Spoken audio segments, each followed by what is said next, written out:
anu disebatna ilmu nafi teh lain ilmu kulantaran urang ngartos kana ngaos.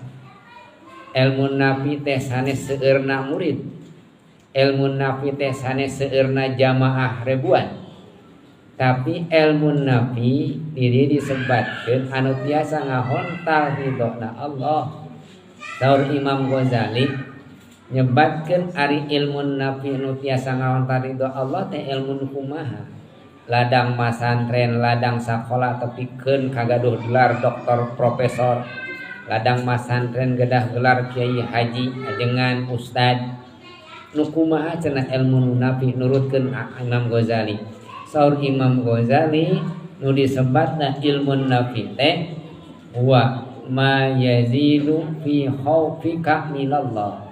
Nu kahiji saur Imam Ghazali anu disebat ilmu nafi teh lamun anjeun tambah-tambah rasa sieun anjeun ku Gusti Allah, maka disebutna gaduh ilmu nafi. Urang mah teu gaduh ilmu, kadang-kadang ngaji ge asal hadir we gitu.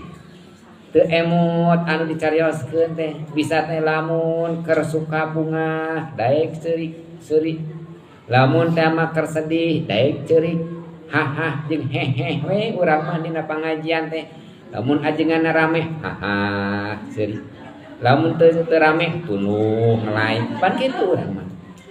Janten urang mah tah sapertos kitu.